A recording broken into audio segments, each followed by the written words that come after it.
Welcome to another episode of Inside Rangers Football. I'm your host, Bray Freeman, alongside Smithson Valley head coach Larry Hill. The Rangers are playoff bound. They punched their ticket with a 21-3 win over East Central this past Friday. This Friday, the Rangers are playing for a 27-6-8 title. But first, coach, let's start with a win over the alma mater from this past week, over the Hornets. Kind of a strange game. Both teams struggled to simply hold on to the football, but defensively, you kept making plays in the red zone as East Central threatened to score.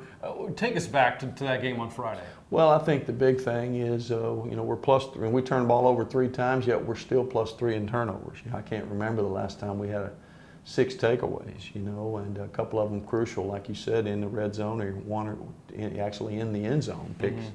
So, but I thought the real key to the game, other than the takeaways, was, we stopped their run, kind of made them one-dimensional, and then we did not let their big-time playmaker receiver get the one play, 60, 70, 80-yard throw and catch, out-jump you for the ball and run away. We'd given up just a couple of those a week before in the Judson game, and to deny them the ability to do that and then stop their run, that was probably the biggest key in a game that had a lot of keys. I think another important factor in the game was the fact that you took the opening possession and scored, went ahead 7-0 early. Something that's been kind of a trend in your district games, even in most of your wins, has been you've fallen behind early and had to kind of come back. Judson got the early lead against you in the week prior. How important was it for you to establish the lead early and kind of dictate the way the way things played out? Well, you always hope to start well, and in our league with the caliber of competition we play week in and week out, that's not always possible. But I thought our kids did do well. They came out in a front different than what we'd seen, and yet they adjusted, and we went down and scored, and we got them 3 and out, and we went all the way down and tried to score again. We're inside the 10, getting ready to go up 14-0, which could have maybe changed the whole complexion of the game, but we turned the ball over inside the 10. So, playing ahead is always better than playing from behind. But to get where you want to go, you're going to have to do both of them at some point. Again, because of all the turnovers and some of them committed by you, you never had a chance to really break away from East Central until in the second half. There was kind of a broken play, a low snap, and the defense then kind of collapses. It freed up Dylan Domel for an easy long touchdown play. Take us back to that moment. Well, it was a 3rd and short, and we had 2 downs to get it. We felt like it might go for it on 4th down, and the throw that he caught was actually designed for him. The whole play was designed to unfold just like it did. A hard ball fake and then slipping in behind the safeties. It wasn't designed to be a bad snap, though. An errant snap that we're lucky to bounce, kind of deflect it, hit the ground, pick it on a hop, and then he was wide open. So sometimes better to be lucky than good. Domel, by the way, now 7 touchdown catches on the year. Doug Lance was the workhorse for you at running back along with Malachi Lane, but Lance kind of took the role from Travis McCracken, who wasn't available for you on Friday. How do you feel as if Lance handled that role? I thought he did well. A sophomore to step in a pressure game like that we need to get in the playoffs, and he's played a lot of defensive end this year on special teams, and then he's come in late in the game and given us a spark running the football. But to shoulder the load early on and be the workhorse for a sophomore to step in and do as well as he did, we were real pleased with Doug's efforts. So again, the Rangers a 21-3 win over East Central from this past Friday. You heard Coach Hill talk about it. 6 turnovers forced by the defense. Some big plays offensively as well, doing just enough to beat the Hornets. So with that, let's go and take a look at this week's Plays of the Week. Yeah, let's go take a look. Our first play of the week is huge. We had 6 takeaways on the night. Our defense and kicking game did, and none more big than this one. There's David De Hoyos, up here with the circle around him. You can see they're in the red zone on the 8-yard line. They throw a real tightly contested ball in the corner of the end zone. You can see David in great position, didn't get pushed off, and then he just lays out for that thing. And not only that, he gets that right knee down, catches it, and thwarts their drive. They don't even get a touchdown. They don't get a field goal. They don't get anything. And, obviously then we get the ball on our 1-yard line, and we're able to punch it out of there. from the end zone, you see it a little bit clearer here. We get just a little bit of pressure in getting the throwing lane, forces the quarterback maybe to throw it a little wider than he normally might. David not only is able to catch it, but he extends himself and gets that right knee down. And, and there's a little bit of debate. Was he in bounds? You can see the referee gives it to him, as he should. It was a great play and thwarts that drive.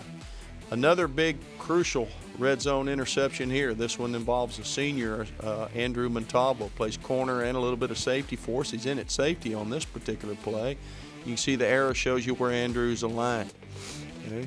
This is kind of a team turnover here. We're going to get some great pressure. We'll play action fake, and Amari McKenzie kind of flushes the quarterback. He's very elusive, though. We don't get him down. Colton Shepler, a senior middle linebacker, is next. And again, we don't get him down, but we push him to the sideline, and our guys do a great job of holding coverage. And when they throw it, Andrew jumps right into the throwing lane, intercepts at the high point, and brings it out. Looks like he may go 102 yards here. This kid comes off, you can see that kid coming off the 10-yard line there. Andrew doesn't see him. Takes a shot, but big turnover, big play by a great kid who's worked hard to get himself in that position. There's Andrew right there just inside the upright, playing safety. You can see he's getting some coverage checks here. Again, you see the ball, as East Central begins to snap it. There's Amari coming off the corner to our left here. You can see he pressures him first right there. As I said, he's pretty elusive. We flush him out again. There's Colton Shepler flushing him out again. Now there's Andrew right in the front of the end zone, and he jumps back into the throwing lane. Quarterback feels like he can get the ball to number 6 here, and Andrew intercepts at the high point. And then, as I said, you got to make a snap decision. Do I down this thing or return it? It looks like, as I say, we may get a big return, but just a big play that kills a scoring drive. And this is a pretty routine play. Let's go to the end zone. But I wanted to focus on this because so often, a running back or a receiver or a quarterback or somebody gets praised. This is a great offensive play, just totally executed, extremely high level by a lot of guys. It's late in the ball game. We need to go down and get one more score to win the game or at least run the clock out. And I just want to highlight some blocks here. We're going to start with our right guard, Colton Thomason, and our center, Britt Stoley, really controlling their nose guard. And then you look at these blocks. Right to left, you've got Dylan Domel tight end, and Alex Freeman's our right tackle, and you got Nick Freeman, his brother, at left tackle, and Ty Stone, or left guard, and Ty Stone at left tackle. Everybody just creating that Red Sea there in the middle, and then right there we got Skylar Soward, a senior tight end fullback, opening that up. And Malachi's able to shoot through there. And then Dylan Domel gets a second block on the safety. We get some receivers down the field doing it. We get a 24-yard gain, and we're able to run the clock out and go down and score a touchdown and put the game away. So not a highlight play, perhaps, like you'd normally think, but a well-executed play by a lot of guys that led to us winning the game.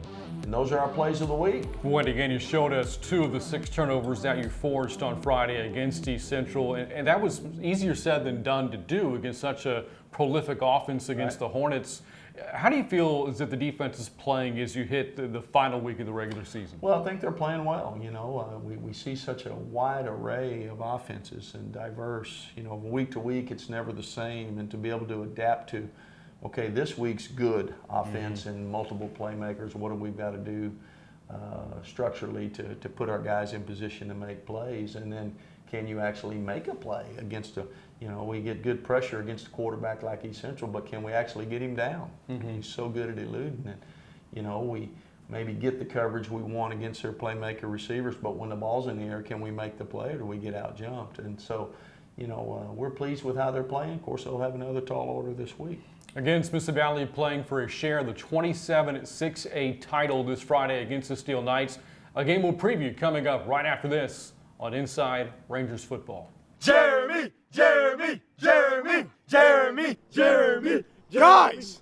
That's who I'm on the phone with right now. Jeremy Fuller, my family's State Farm insurance agent. Jeremy! Did you call your parents yet? Jeremy! Let's go Rangers! What does the new Experience IQ do on the GVTC Wi-Fi app? Check it out. I'll be the parent and you be the teenagers. What? Malachi, get off your phone and study your playbook. Aw, man. Nick? Are you learning about breeds of kittens? Gosh, so what? I can't have any privacy? Not with Experience IQ.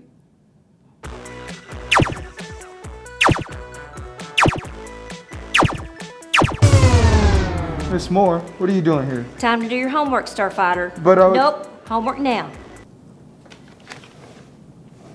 I don't like Experience IQ.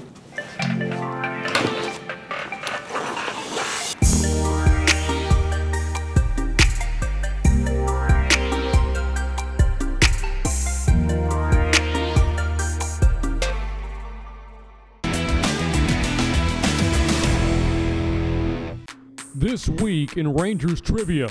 This Friday, Smithson Valley has a chance to go unbeaten on the road as the Rangers take on the Steele Knights. When's the last time that Smithson Valley went undefeated in games away from Ranger Stadium in the regular season? Is the answer A, 2010, B, 2013, or C, 2017? The answer is B, 2013. Not only did the Rangers go unbeaten on the road that year, Smithson Valley didn't lose a single game of the regular season, going 10-0 in 2013. The Rangers also went unbeaten the year prior with a perfect 10-0 regular season record in 2012. So now on to the final game of the regular season this week. Smithson Valley playing for the 27-6A title against the Steele Knights. It was a game we thought might be coming as both teams have been playing so well this season. The Rangers, of course, 8-1. The Knights, 9-0 so far this season. And Coach, it's a program that needs little introduction. They've been so good over the past 15 years or so. This season, no different. No doubt. You know, they've got everything good programs have. They've got tradition. You mentioned 15 or approximately years of winning. They've got good talent. They've got a good pipeline that feeds them talent in their middle school programs. And got excellent coaches that have been in place. The staff's been together for a while. And they're very well tested. I mean, they, like all of us, play in 27-6A, so it's not a case of them just walking over inferior competition. They're playing good folks and finding ways to win, and so they're the total package, which is what you would expect when you play Steele. Let's break down the Knights' offense. They're averaging just under 30 points a game. Connor Vincent is the quarterback of this offense. Has thrown for over 1,100 yards so far this season, 18 touchdown passes. Then you have Jadon Bailey at running back, who's been very good. He's rushed for just under 900 yards so far this year, 10 scores. So the passing game, vertical passing game, the run game, Steele kind of brings it all. They do. You know, they've got a couple of backs. You know, they're a lot like us in that regard. Roll a couple of different backs in, and they're both very dynamic, can score from a long way out and have. And then they use their slot, their little slot that makes some plays with them on the move with the short throw and catch and run or handing the ball. You know, got a lot of returning starters up on the offensive line, very sizable kids, experienced kids who are playing at a high level. So it's not going to be the case of, well, let's stop this one phase of their offense and we've got them. We're going to have to try to stop it all. So looking at Steele's defense now, through 9 games, they've forced 25 turnovers. They've held opponents to 7 points or less 5 times so far this season. Very stingy defensively. Over the years, they have had talent on the defensive line, at linebacker, at secondary. They've had a number of players go on to play in the NFL. Is there a strength to this defense that you see? Well, I think they're strong everywhere, but you know, it doesn't take you long on tape to look at their big guys up front. And you know, any time that those guys are playing at a high level and you're not able to move them, then that certainly makes your linebackers, safeties, and cornerbacks' life a little bit easier. And that whole front is playing extremely well. Again, I wouldn't call there's one the stalwart, the one that's better than. They're all just have good size, but they move well and they have good instincts and they're well drilled and well coached. So they grab your attention in a hurry.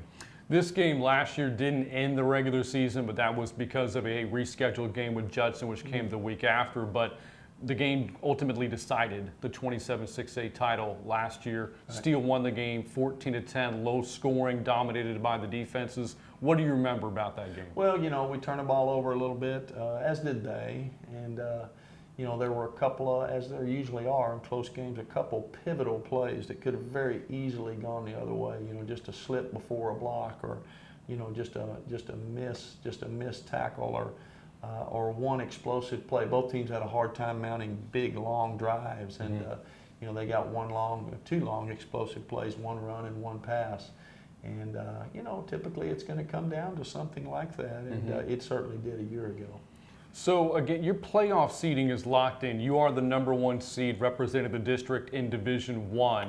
So in terms of playoff positioning, this game doesn't mean anything, but a chance to win a district championship means a lot for the program, for this group of players, for the senior class. Tell us about the significance of Friday. Well, you know, I mean, you're right. Our playoff seeding is cemented. I mean, we're gonna be the high seed. Therefore, we're gonna play the bi-district game at home against somebody. And but you know, maybe we're partial, but if it's not the toughest 6A league around, it's certainly one of them. You know, others can decide that. But so to have a chance to be the champion of that league is something I'm sure both schools and both programs are relishing. And so we'll worry about next week. You know, we'd like to go have the opportunity to win a district championship on Friday. And Smithson Valley will get that opportunity at 7 o'clock. That game is taking place in Cibolo as the Knights host that game, and we'll have it for you right here on the Rangers Network. Well, until next week, that's going to wrap up this week's show. Thanks as always to head coach Larry Hill. I'm Brant Freeman. You've been watching Inside Rangers Football. We'll see you next time.